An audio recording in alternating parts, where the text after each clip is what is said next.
Povo, tudo bem com vocês? Gente, já contei aqui que desde 2015 o professor Ângelo Dias virou tio. Isso, professor de educação física escolar aqui no Instituto Federal Fluminense em São João da Barra. E desde então eu comecei a perceber que a cada ano que passava, os alunos, no caso os adolescentes, que eu trabalho com ensino médio, vinham cada vez mais sedentários, com menos vontade de participar das aulas práticas de educação física. E esse negócio começou a me incomodar e eu comecei a buscar informação para poder contribuir mais com os meus alunos. E nesse livro, cheguei nesse livro e hoje nós vamos conversar com esse autor que acabou de entrar, mestre Tiago Matias. Tudo bem, meu Boa mestre? boa noite, boa noite. Boa noite, Ângelo. Boa noite, irmão. Tudo, Tudo bem? tudo Como é que bem? você está? Tudo, tudo certo por aqui, tudo certo. Como estão as Fiz coisas? uma pequena introdução para a galera saber da onde foi que nós nos encontramos, que por enquanto é só virtual, mas se Deus quiser, em breve será presencial. Certeza. Quero começar aqui essa conversa te agradecendo imensamente por disponibilizar esse tempo para compartilhar um pouquinho desse enorme estudo que você vem desenvolvendo em prol da atividade física para essa galera, para os adolescentes, que é uma preocupação grande, né? Isso está virando um problema de. Eu acredito até que já é um problema de saúde pública. E aí, antes da gente começar, Tiagão, porque eu sei que você está na correria, deixa eu aproveitar muito desse pouco tempo que a gente tem. Diz para nós aí quem é o Tiago Matias, por favor. Tudo bom, Ângelo? Obrigado. Boa noite, tá? Espero que você também esteja bem aí e quem está assistindo agora ou vai assistir depois, né? Obrigado por me receberem. Eu sou o Thiago, eu moro aqui em Florianópolis, sou professor de educação física e trabalho na Universidade Federal de Santa Catarina, como professor do ensino superior e como professor dos programas de pós-graduação em educação física e em saúde coletiva. E, Ah, legal, legal. Perfeito. e, e aí dentro dos meus estudos, eu venho trabalhando um pouco com motivação humana, comportamento humano, digamos assim, né? Para a gente entender um pouco mais sobre as pessoas e aí ter alguma chance de acertar mais em como intervir, né? Verdade. Se a gente não entender de pessoas, a gente não vai conseguir contribuir com elas, né? Tá. É uma expressão que até o pessoal da gestão usa muito, que é o entender para atender. Eu preciso Exato. entender com quem eu estou conversando, para quem eu estou trabalhando, para poder atendê-la cada vez melhor. E aí, meu amigo, tem um outro autor da área de empreendedorismo, que é o Simon Sinek, que diz que a gente deve começar pelo porquê.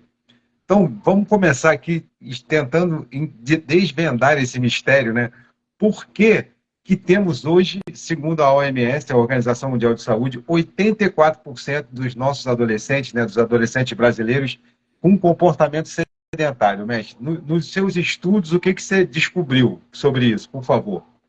Ah, é, bom, a gente vive uma era, né, que aparentemente o aparato social tem levado a gente a ser menos ativo, né?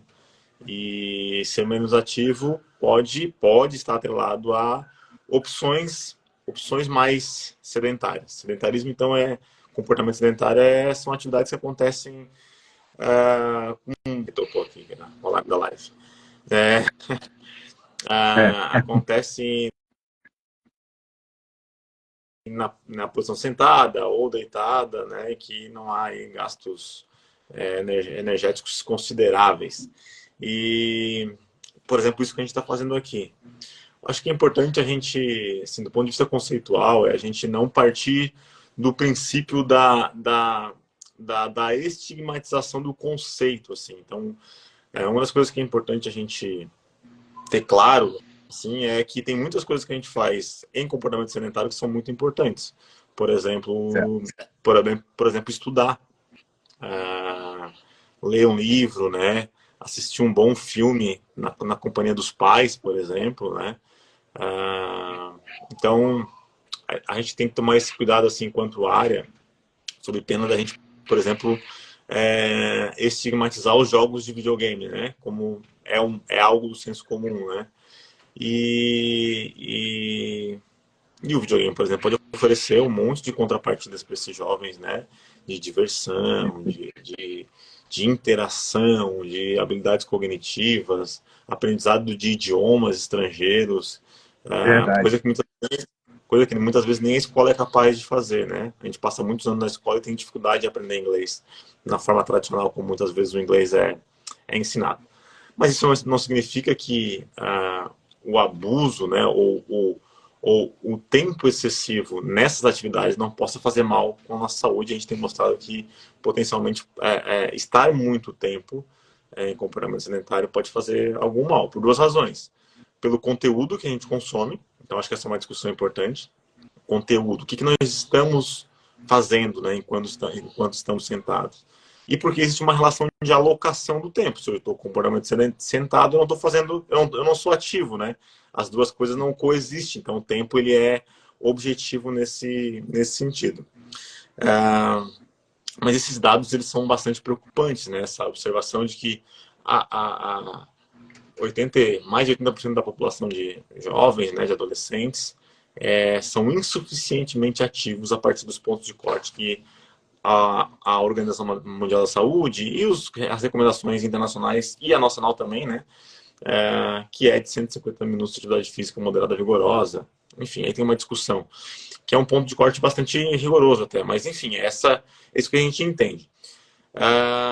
E esses jovens, respondendo a pergunta, né, só contextualizei para que a gente tenha até uma visão até não gentil, mas porque senão a gente coloca tudo no mesmo saco e passa a achar que tudo é ruim, né? E não é, tem Verdade. muita coisa boa. E talvez do ponto de vista da estratégia, né, da alternativa, uma das coisas que a gente tem que mudar, mais do que falar assim, não, agora ninguém mais vai jogar videogame, ninguém mais vai usar computador, porque é uma batalha perdida, sabe, Ângelo? É uma batalha perdida se a gente partir do pressuposto do confronto. A gente vai perder pro celular, a gente vai perder pro videogame, essencialmente falando, né? Porque o mundo dessa garotada aí é muito, muito dura muitas vezes. Então, eu acho que a gente tem que começar, do ponto de vista da estratégia, ensinar eles a melhorar a apropriação do conteúdo, né? Por exemplo, nossos jovens leem muito pouco. E ler poderia ser uma oportunidade para aprender que ser ativo é importante. Então, mudança de comportamento muitas vezes não acontece assim na ruptura, sabe? Acontece mais nos estágios, né? Então, o que a gente pode fazer agora? Tentar melhorar o conteúdo, né? Diminuir um pouco o tempo e assim por diante. Mas essa garotada é essencialmente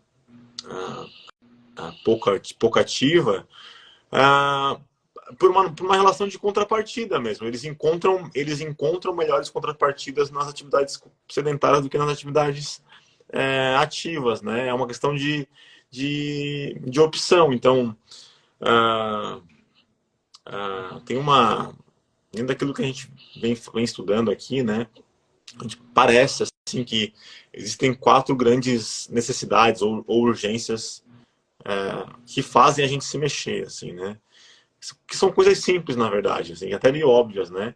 A gente, né? Isso inclui os jovens. A gente quer explorar, né? Descobrir coisas novas. A gente quer transformar, aprender coisas novas.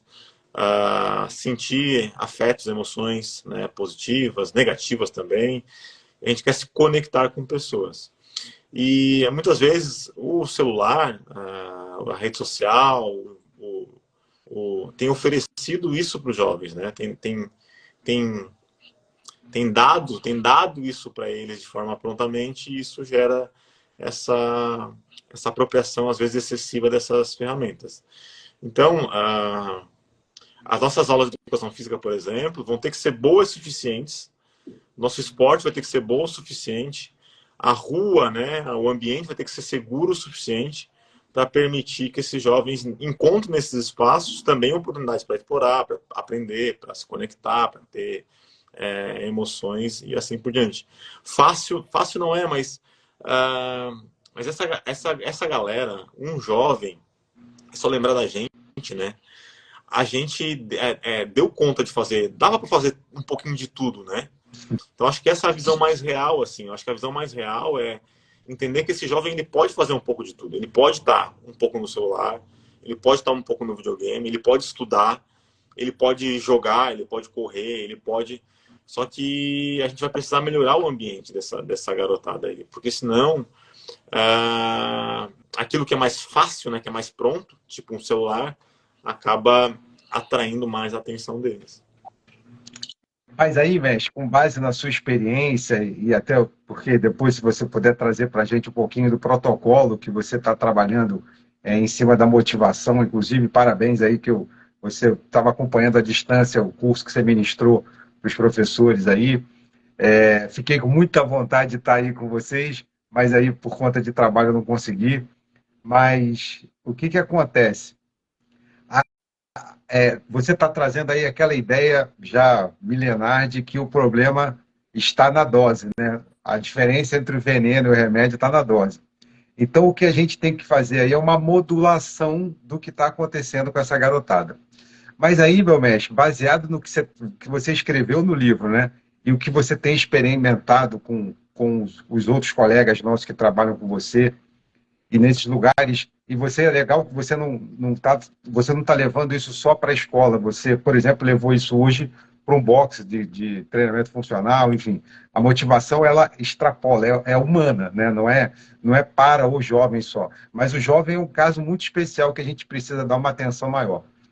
Como é que você, o que você pode trazer para a gente aqui? Porque isso virou para a educação física um desafio gigante, porque nós teoricamente, né, ou melhor, na prática, somos a profissão que tem maior potencial de intervir positivamente nesse problema. A gente tem as ferramentas, mas a gente está havendo assim uma dificuldade de comunicação com esse jovem. E como você falou, o ambiente é muito mais atrativo do que as aulas de educação física. E a gente sabe que a gente está trabalhando numa educação física em muitos lugares que é a mesma que nos atendeu. Quer dizer, eu não vou falar nos porque eu sou mais velho que você, mas que foi a mesma que me atendeu lá em 1900 em Ângelo Menino. Nossa, e esse menino de hoje é completamente diferente do Ângelo. Ele tem 1 milhão de experiências maiores do que a minha, né? Tem uma outra relação com pais também, né? A família. Aconteceu muita mudança social nesse sentido.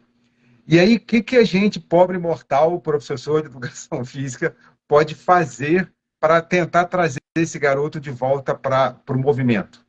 Ótimo, essa é uma, acho que talvez a mais importante, né? Não sei melhor, mas a mais importante pergunta, assim.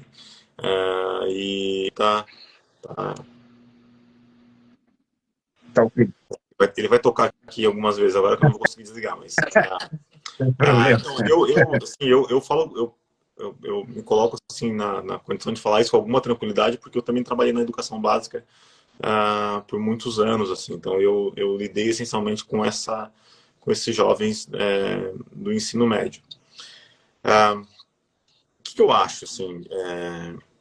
Eu acho que a escola, de maneira geral, estou generalizando, mas a escola ela é para o jovem um ambiente muito punitivo.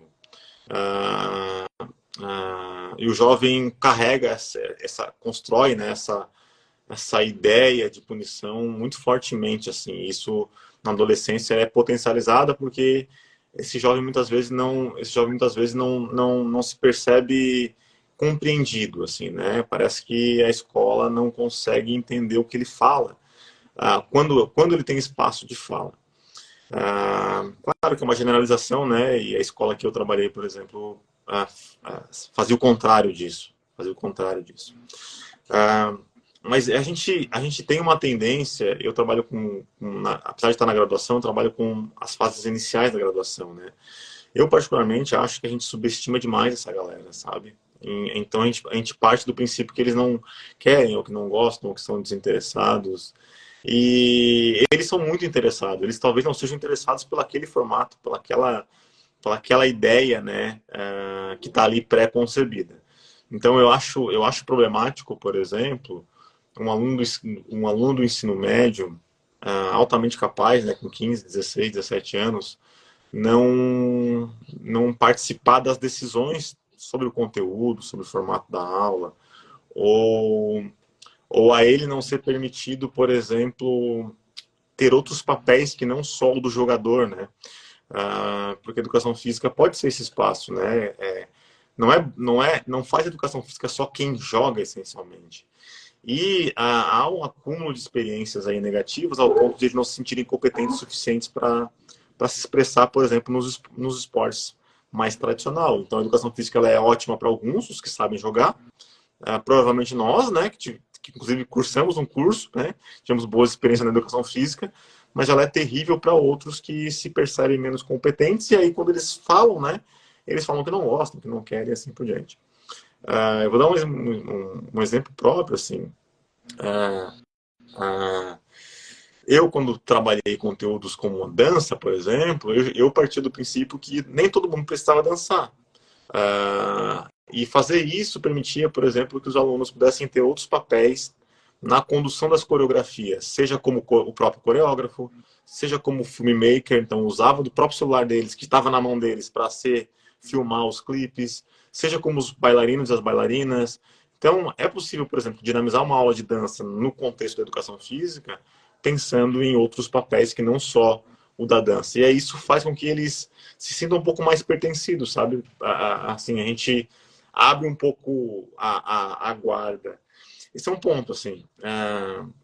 Eu acho que a educação física precisa, de alguma forma, se relacionar um pouco mais com a realidade, né? Então, bom, se tem aula de educação, tem futebol, né, como conteúdo, e se existem, por exemplo, briga nos estádios, né, a educação física também é responsável por isso, precisa falar sobre isso, né? Ou seja, como é que a violência, por exemplo, tá atrelada aos esportes, como é que isso se manifesta dentro de uma aula. Então, assim, a minha percepção é que os alunos estão interessados nisso, sabe? A gente só tem que apostar mais que eles estão interessados. É, e aí, assim, eu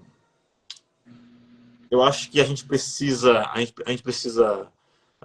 de alguma forma, dar chance para que a diversidade e a pluralidade das manifestações da cultura corporal ela apareça mais, né? E eu acho que isso a gente ainda faz pouco nas aulas, em muitas aulas de educação física, a gente ainda centra os conteúdos da aula muito nos esportes, nada contra o esporte, tá? Eu sou totalmente favorável que a educação física tenha um aprisionamento formativo mesmo. Quando eu digo aprisionamento formativo, é assim, ó, 12 anos na escola, jogando futebol, dá para aprender a jogar muito bem futebol, dá para aprender a jogar muito bem vôlei, dá para aprender a jogar muito bem basquete.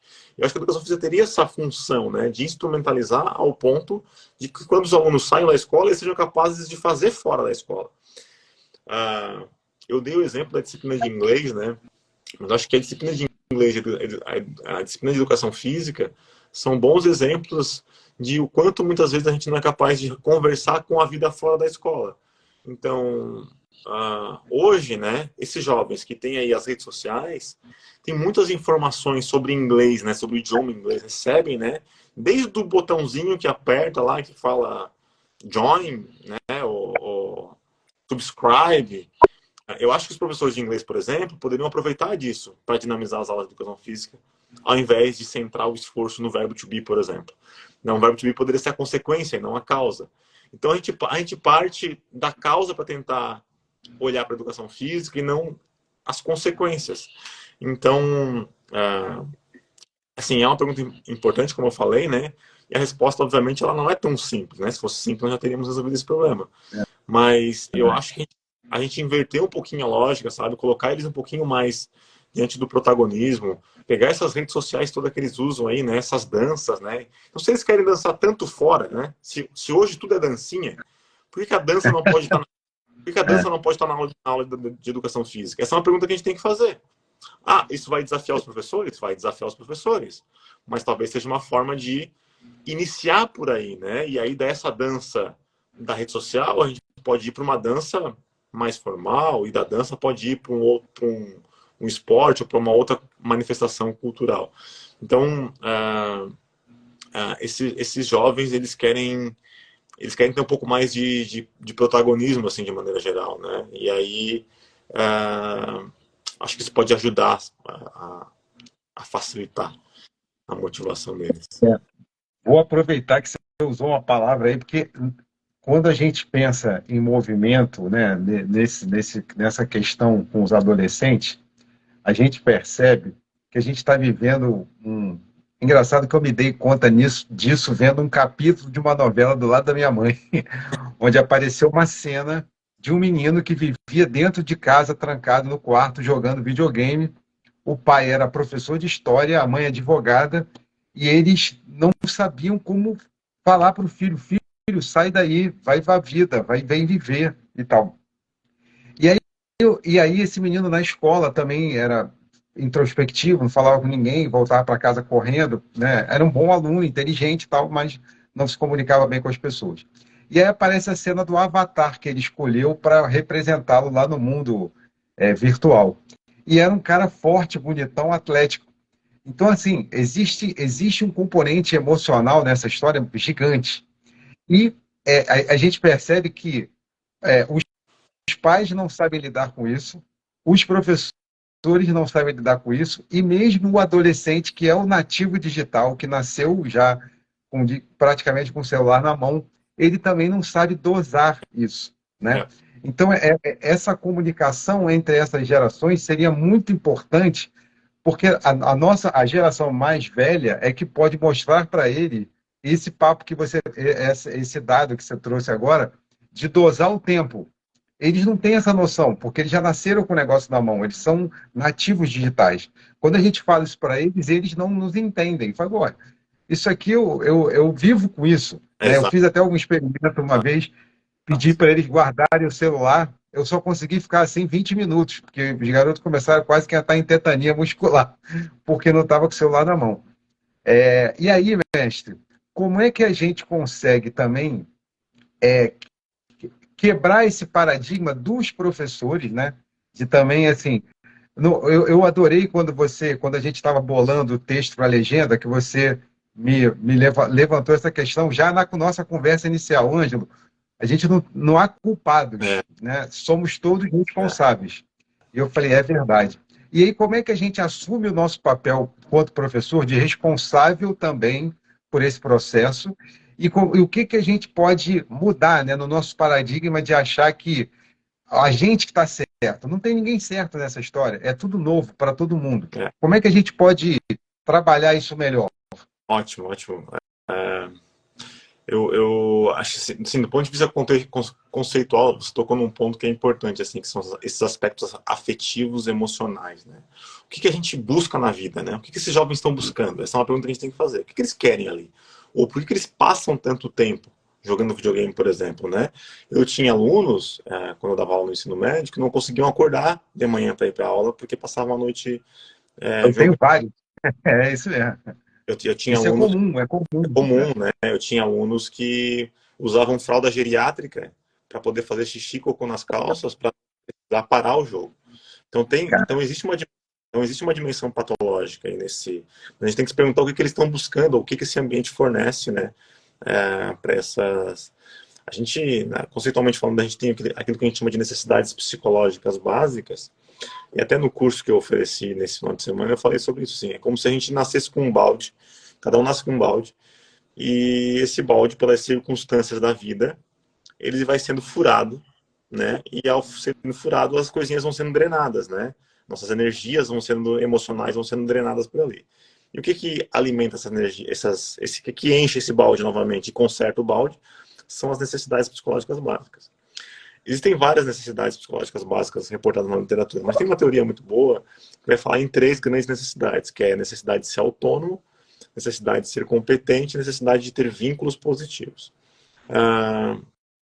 Então, parece que essas três necessidades é a forma que a gente tem de ganhar mais energia, consertar o balde e dar mais e encher esse balde de energia. Então, basicamente, que essas atividades, esses comportamentos sedentários, né, que eles usam é isso. Eles encontram ali fontes de encher esse balde, de alguma forma. Então, ali eles são autônomos, porque eles conseguem tomar decisões, né? Parar, voltar, né? Eles se tornam competentes, criam um avatar, por exemplo, fortão, né? Compram armas, É, eles progridem, olha só que coisa importante, né? Que eu acho que são coisas que a educação física não é capaz de fazer muitas vezes. Eles progridem em prol de metas objetivas, organizadas e são recompensados ao longo do tempo.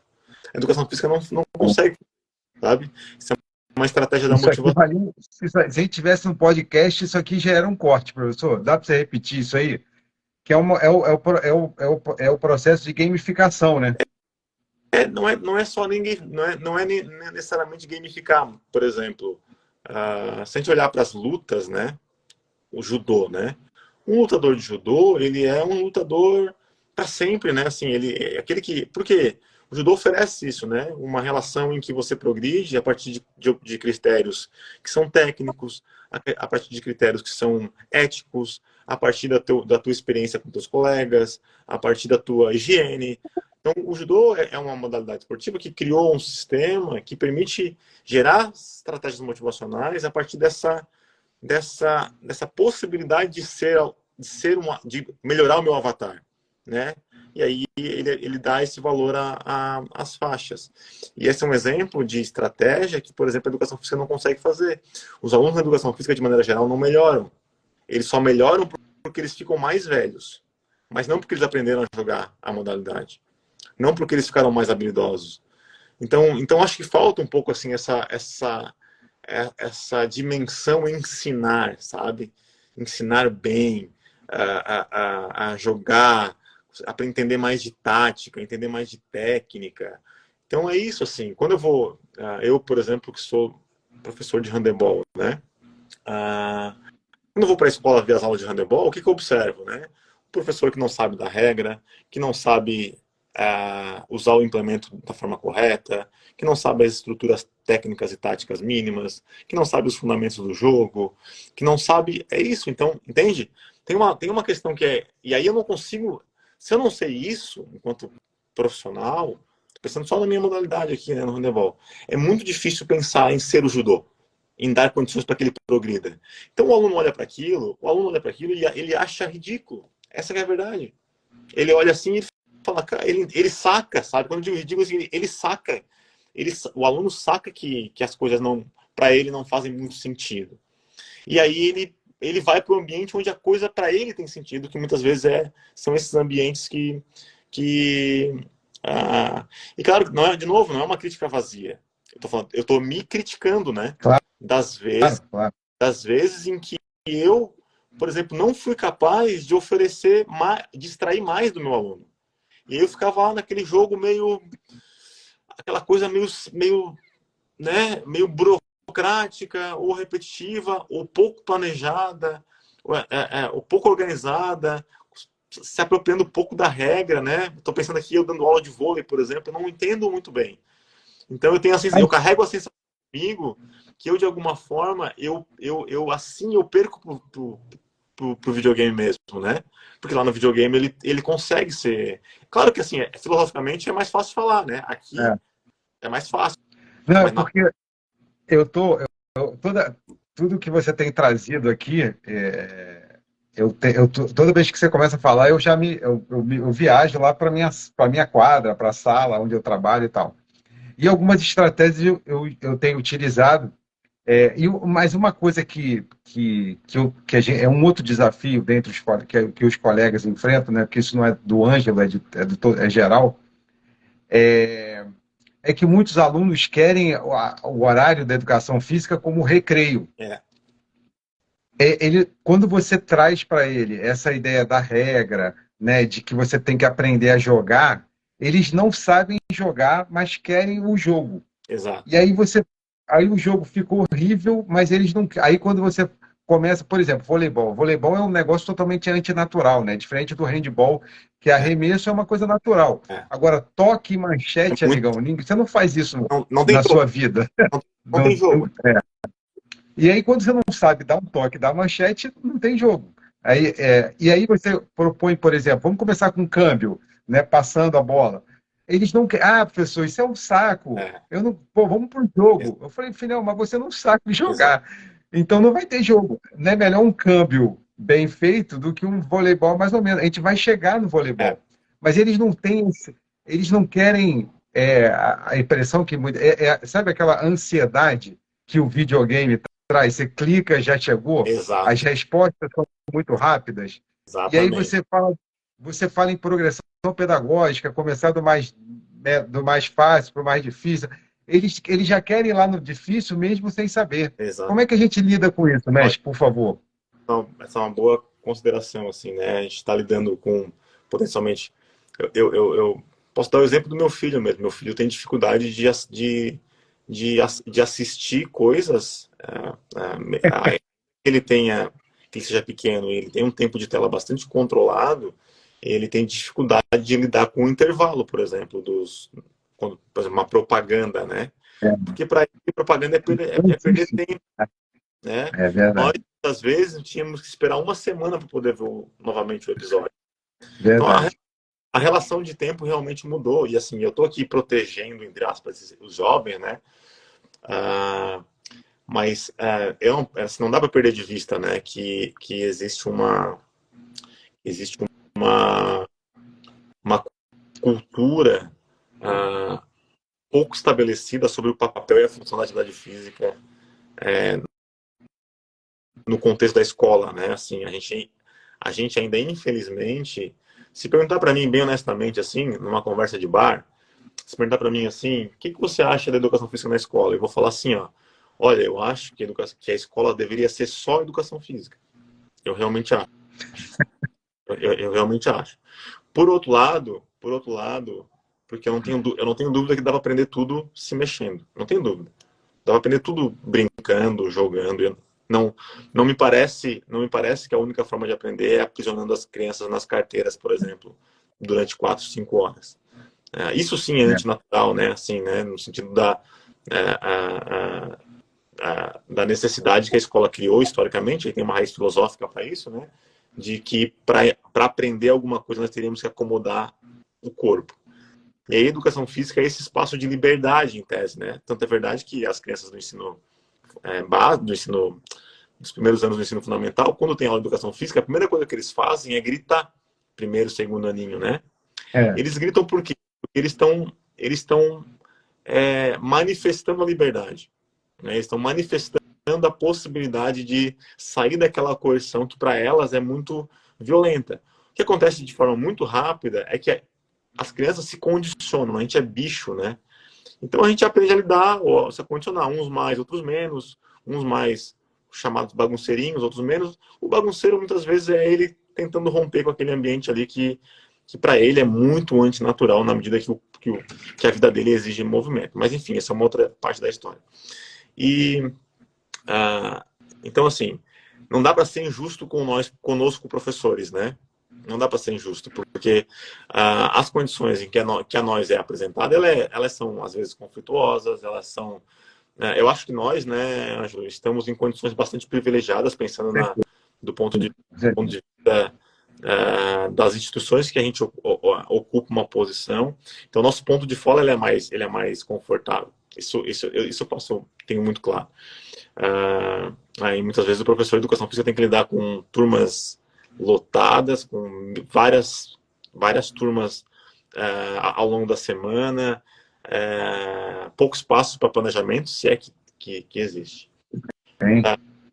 Mas É, só para final, desculpa. só para não, não, eu peço desculpa, mas só para dizer que tudo isso precisa ser levado em conta, ou seja, existe um contexto desfavorável para a apropriação das aulas de educação física, né? A gente é uma disciplina de segunda classe. A gente tem que reconhecer isso no contexto da escola, É, sabe? Eu falo assim entristecido, mas eu também falo otimista de que eu entendo que os alunos, mesmo que eles não manifestem, eles reconhecem na educação física algum espaço de liberdade. Eu acho que a gente poderia aproveitar mais isso, no sentido de é, que alguns optam por não fazer resistir, porque eles querem tanto legitimar esse espaço de liberdade que eles querem fazer o que eles acham que é o correto. Então, eu acho que a educação física tem que caminhar para não ser mais um espaço de coerção. E dá para não ser coerciva ensinando. Agora, enfim, a gente teria que ir passar um debate, né, grande, assim, né, de formas de fazer, de como mudar pequenas coisas. Assim, mas eu, particularmente, acredito que é possível. Acho que pensando na natureza humana, assim, eles gostam de aprender. Eles gostam de aprender. Até as coisas difíceis, assim. Eu acho que o início talvez seja muito complexo, né? Então, essa questão, exemplo do vôlei, quando você falou, eu me identifiquei, porque eu fui um péssimo professor para ensinar vôlei. Eu parecia eu parecia não, aquilo que eu falei, né? Assim, a minha sensação é que eles olhavam para mim e me percebiam como algo que esse cara tá fazendo aqui, que aula sem sentido, né? Que aula, e às vezes eu tinha essa sensação. Então, a gente vai precisar, obviamente, se capacitar, enfim, né? E aí, mestre, a gente teve um documento importante para a educação física, que é o manifesto, teve, não tem, né? O manifesto da atividade física pós-Covid-19, que foi difundido pelo time do Salafisques e outros grandes professores, onde tem 12 orientações para nós aí como é que a gente vai lidar com a educação física daqui para frente. E a quinta orientação é exatamente essa: transformar a escola num polo promotor de atividade física, né, contra esse comportamento sedentário. E qual o caminho que a gente tem para fazer isso, mestre, dentro do que você tem estudado hoje? Às vezes, a gente, acho que a gente tem que fazer um esforço, assim, de talvez voltar. A Angélica está falando aqui que, como mãe, Gostei. tá É, gostando do modo como a educação física está entrando na vida do. Pô, que boa, que bom feedback, principalmente dos pais, né? é. Angélica, dá um abraço no professor lá que trabalha com seu filho, porque ele É, merece o é, nosso agradecimento, inclusive. com certeza. A gente, a gente tem que, acho assim, do ponto de vista teórico, né, entender que a educação física também é um espaço de promoção da saúde. Também é um espaço de promoção da saúde, tanto da saúde física, né, mas também a saúde mental, sobretudo a saúde mental diante de um cenário em que muitos alunos adoeceram, né, literalmente estando aí ausente de vários ambientes que davam suporte para essas necessidades psicológicas básicas, né? Então, a pandemia foi um momento em que o balde foi muito violentamente furado, né? De todos nós. Eu me coloco nisso. Todos nós. Esse balde foi Com jogado, certeza. não, quebrado, pisoteado. Então, né? De alguma forma, a gente sofreu um pouco. E os jovens sofrem bastante. Às vezes os jovens sofrem calados, às vezes eles sofrem se isolando, né? Se colocando em riscos. Então a gente tem que estar atento a isso também. Do ponto de vista da promoção da saúde, como é que eu vejo? Eu acho que a gente não pode inverter, colocar a aptidão na frente, colocar a carroça na frente dos bois. Então, você tem que entender que a aptidão física, ela é sempre uma consequência. Perfeito. Ela é sempre uma promessa. Então, eu poderia, por exemplo, pensar em aptidão física colocando meus alunos para correr, né? Então, eu acho que tem que ter mais atividades de corrida na escola. Acho que a aula de educação física ela precisa ser mais ativa do ponto do tempo de exposição. Eu acho que a gente passa pouco tempo, acho que o aluno aproveita pouco. É uma aula, aquele negócio, por exemplo, de volta calma, né? Eu lembro que eu fui ensinado assim, teria que ter um momento de volta calma, tal, enfim. E a minha aula nunca teve volta calma. A minha aula foi sempre quebra tudo até o final. Mas e o professor de educação de matemática? Cara, o professor de matemática que resolve os problemas dele depois. Não sou eu que vou acalmar os alunos para voltar para uma aula de matemática. Se dane a aula de português. No meu, eu queria aproveitar os últimos minutos, os últimos segundos para ser o mais ativo possível. Por isso, por entender que essa aptidão física é importante. Agora, para um aluno, para um jovem, quando eu pego um elemento como esse, aptidão física, e coloco isso na vida deles de forma descontextualizada, para o jovem isso é muito estranho. Ele não entende, por isso que ele não gosta de correr. Porque para ele correr não faz sentido. O jovem não se preocupa com as repercussões do futuro. Somos nós que se preocupamos. Ele não está muito preocupado se sabe, né? Ele quer saber o que ele ganha agora, assim. Então a gente vai ter que entender onde que a corrida aparece de forma contextualizada para esse jovem, né? Então, eu não sei se a gente usa de um jogo que eles gostam, sei lá, que jogo que existe, né? E aí a gente representa esse jogo lá do videogame na prática, na vida real, onde eles têm que transformar, criar um escudo, criar um negócio, criar sei lá o quê, e aí criam umas armas, e aí tem que sair correndo, e tem que se proteger. Eu acho que a gente vai precisar criar cenários melhores. Porque o que esses jogos fazem, o que esses jogos fazem essencialmente, e eu ah, ah, eventualmente sou chamado para falar sobre isso, ou consultado por alguma dessas empresas, que é assim, ó, os jogos, eles são essencialmente aquilo que a gente chama são storytellings, né? Eles contam uma história para o jovem. Então, talvez a educação física tenha que ter histórias também. Tem que ter mais essa noção de continuidade, tem que ter mais cenário, tem que ter mais ação. E aí a corrida pode aparecer dentro disso, sabe? Então assim, eu acho que a gente não conta história. A gente pega vários pontinhos separados no universo, coloca para eles e fala, faz, corre. Mas por quê? Porque é bom para tua saúde. Ele fala assim para nós, mas eu não estou preocupado com saúde, professor. Se eu estivesse preocupado por saúde, eu não estaria nem jogando, professor. Eu não estaria nem, sabe? Então, eu acho que essa é uma preocupação que a gente tem que ter.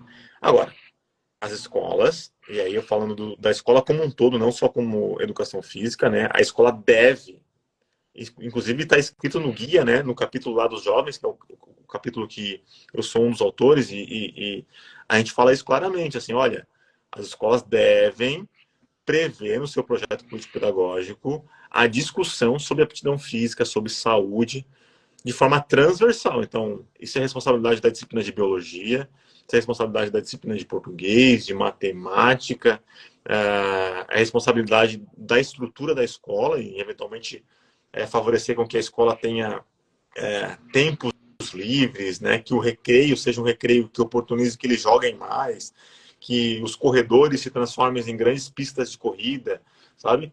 Então, né? Se tem uma coisa chamada corredor na escola, não faz sentido não correr, né? O próprio nome Verdade, verdade. já sugere, né? Então a gente pode É. fazer, sei lá, o desafio de corrida. Pega o corredor na escola lá, na semana X, e lá vai ser só desafios. Quem é mais rápido? Qualquer um pode botar a lista lá de se desafiar. E a gente vai se surpreender, a gente vai se surpreender com as pessoas quando a gente fizer um negócio desse, sabe? E é uma coisa voluntária, ela é voluntária, ela mexe com essa ideia de competição, tudo bem que eles gostam, tal, enfim. Dá para ser sempre competição? Não. Eventualmente vai ter que ser o desafio do carregar alguém coletivamente, junta todo mundo, tem que transportar. Então, o intervalo poderia ser oportunidade para isso, sabe? Para pegar aquele corredor lá maravilhoso da escola e fazer uma competição de corrida. Então, a gente vai ter que pensar, talvez a gente tenha que pensar um pouco mais sistemicamente e mais olhando para a história das coisas. Coisas que os jogos conseguem fazer bem. Por isso que eles são tão por isso que o abuso, né? Por isso que o vício existe. Ah, Claro, porque é maravilhoso estar lá, sabe? é verdade. É sofisticado, é bonito, o cenário é atrativo, permite eu fazer várias escolhas, permite eu fazer amigos, porque eles jogam online hoje, né? Online, Então, isso é verdade. realmente. Então, a gente tem que se questionar. A nossa aula de educação física permite com que eles sejam mais amigos, né? Se a gente pensar, por exemplo, no valor empatia. Empatia não é uma percepção. Empatia é uma experiência. Empatia é duas pessoas fazendo duas coisas difíceis, compartilhando tarefas difíceis. Quando eles terminam, eles olham um para o outro e falam: poxa, eu gosto mais de você, porque nós fizemos, né? Isso é empatia, né? Se a gente pensar nos nossos amigos, na nossa vida, quando é que a gente valoriza o outro? Cara, quando a gente compartilha, quando a gente rala junto, quando a gente cria metas coletivas, resolve problemas coletivos. E a escola é um sistema que não coloca a gente diante de fazer isso, né? A escola tem uma orientação absolutamente individual, a escola privilegia a não conversação do ao invés do trabalho colaborativo.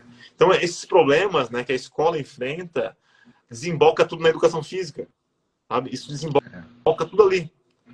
E aí a gente vai ter que criar aí um esforço para subterver essa loja.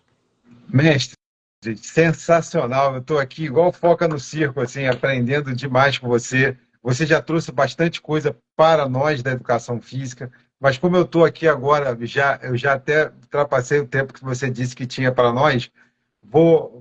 Se a gente tivesse aqui no doutorado, no mestrado, seria assim: quais são as suas considerações finais? Isso, isso. Mas eu queria que você apontasse essas considerações finais para pais os próprios adolescentes. Deixa aí o seu recado para os pais e para os adolescentes, por favor. Eu acho que a gente precisa, pais e alunos, né? É, Precisam valorizar mais as experiências compartilhadas. Então, acho que os pais, de certa forma, diante desse. Eu não quero ser injusto, eu sou pai também, né? Então, não quero ser injusto. Quero ser injusto com o pai, e eu sei das dificuldades que a gente passa diariamente aí na criação de filhos com nesse certeza. mundo maluco. Mas a gente vai ter que entender que muitos desses jovens estão absolutamente fragilizados, né? E são fragilizados. Ah, e é muitas vezes na família que ele vai encontrar conforto, acalento, assim, né? Então, eu acho que os pais vão ter que propor mais experiências, sabe? Diante de cada possibilidade, né? Essa experiência de jogar junto com seu filho um jogo de videogame, já que você não entende o mundo, né? E aí, filhão, vamos jogar junto, me ensina a jogar. Seja a experiência de assistir um filme junto, ah, sair para correr, de, sei lá, fazer pipoca. Eu acho que eu acho que o mundo está nos empurrando para fragilizar as experiências, né? E aí essa garotada aí tá percebendo no mundo um ambiente onde as coisas vão ser, onde o tempo é muito rápido, onde as contrapartidas são muito fáceis e que as recompensas elas são fruto do acaso. E não é, né? A gente sabe que as Não, recompensas são do esforço, são das abdicações, são do estudo. Então, de novo, né? Eu não quero ser injusto assim, porque eu tenho muita consciência da onde a gente está, né? Do país que a gente vive, que é um país muitas vezes injusto, né? E não dá as mesmas condições para todo mundo. Então, é possível que algum pai me ouça e fale assim: poxa, mas eu estou ralando muitas horas para dar uma condição de vida melhor para meu filho, né? Então, é pode soar, verdade. pode soar injusto para esse pai. E eu Claro. não quero ser essa pessoa. Mas, mesmo nessas condições, né, em que as coisas são muito difíceis, eu acho que tentar valorizar, dinamizar essas experiências, né, a vida, assim, né, se mexendo, tocando, olhando nos olhos, lendo, por mais difícil que seja, por mais que eles resistam, porque muitas vezes a resistência do jovem, a resistência do jovem é muito mais por não conhecer o outro lado do que por não gostar. O que ele fala é não gosto, não quero, mas no fundo ele não é. É só uma expressão de. Ele está falando assim: eu não sei, eu tenho medo, eu não conheço. É isso que ele está querendo dizer para nós, na verdade. Né? Então, não é possível, se a gente parar racionalmente, assim, não é possível um jovem falar assim: eu não gosto de futebol, diante da maravilha que o futebol é, né? Cara, É, futebol é maravilhoso. Futebol é maravilhoso. Né? Fazer gol é maravilhoso. O que ele fala pra gente? Eu não sei jogar, professor. É isso que é. eu não sei, eu sou ruim. Não quero estar aqui, eu não quero me expor. Então, os filhos lidam assim com os pais muitas vezes. Os pais vão ter que estar atentos e serem persistentes, mesmo resilientes, apesar das várias dificuldades. Eu acho que proibir ah, coisas que me pergunto assim, né? Consigo fazer o meu filho tomar banho? Pra gente encerrar aqui, né? Começar a encerrar. Não consigo fazer meu. É, Claro, você quer que o filho tome banho no meio do jogo, sabe? Porque o jogo não tem pausa, então combina, né? Faz combinado do tipo, olha, filho, seguinte, quer jogar, joga. O banho é entre 6 e 8 horas. Essa é a regra. Se tu quer tomar às 6 ou às 8, o problema é seu. Mas Então, a gente vai ter que ser um pouco mais flexível, sabe? Com essa, Entendi. galera, assim. Porque quando a escolha, quando eles aceitam a escolha, muda tudo, porque daí eles se comprometeram com a tarefa. Então, foi você que escolheu tomar banho, É, né? não é, a verdade não é aceitar, né? É participar da escolha. Participar. Exato, essa é a palavra. Participar da escolha. Verdade. Exato. Meu mestre, ó, gratidão Eu, gigante. eu Eu já vi que eu vou ter agradeço. que marcar o encontro 2, a revanche, porque esse aqui a gente vai ter muito mais coisa para falar. Mas muito obrigado e até a próxima, se Deus quiser. Tudo de Eu bom para você, irmão. Obrigado agradeço. mesmo. Ângelo, eu que agradeço, tá? Obrigado por me receber aqui. Eu te confessar, eu estava até. Hoje foi um dia pesado aqui para mim, nas minhas atividades, com a dinâmica da minha vida, enfim, né? Então eu entrei até com uma energia um pouco baixa. E as tuas perguntas me fez refletir sobre várias coisas da minha vida e eu acabo essa live muito bem, assim, muito energizado, assim, e feliz, Pô, tá? que bom, cara.